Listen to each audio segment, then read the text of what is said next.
It was a cold evening in a quiet neighborhood. Daniel, a man in his early 40s, had just returned home after another long, exhausting day at work.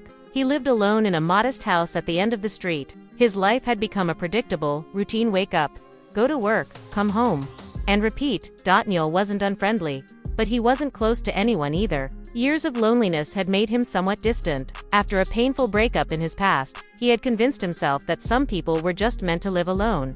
He had just poured himself a cup of tea and sat down in his armchair when he heard a knock on the door. It was unusual, he hardly ever had visitors, especially at this time of night. At first, he thought maybe it was a neighbor, but something about the soft, hesitant knock felt different, curious. Daniel walked to the door and opened it.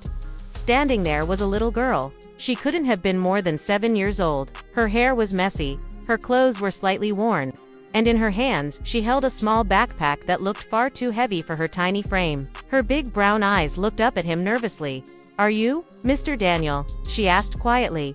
Daniel frowned, confused. "Yes, I'm Daniel. And who are you? Are you lost?" The little girl hesitated, clutching her backpack tightly. Her lips trembled before she finally whispered, "My name is Emily. My mom said, if anything ever happened to her, I should come find you."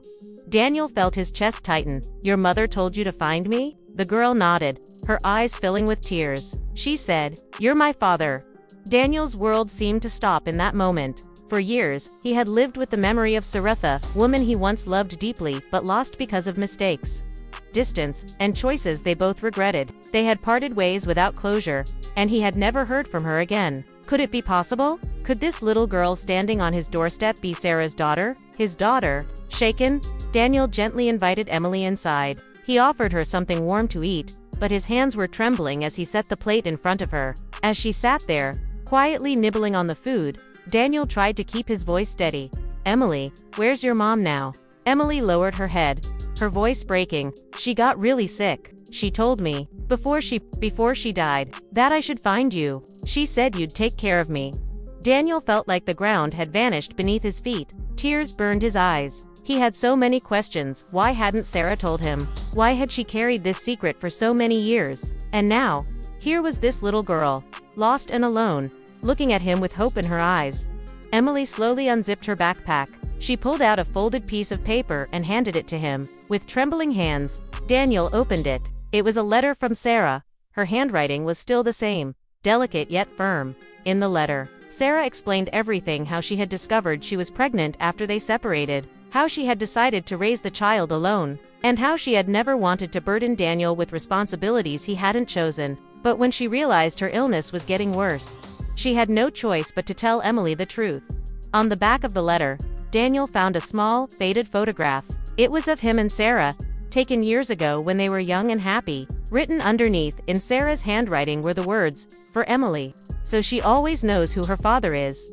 Daniel's tears spilled freely now. He looked at Emily, who sat quietly, watching him with nervous eyes. Without thinking, he knelt beside her and whispered, "Emily, I didn't know, but I promise you, from this moment on, you'll never be alone again." The following days were not easy. Daniel had to adjust to the idea of being a father overnight. He learned that Emily had spent the past weeks in and out of shelters after her mother passed. She had no one else in the world. Neighbors were surprised to see Daniel, who had always been the quiet man living alone, suddenly walking hand in hand with a little girl.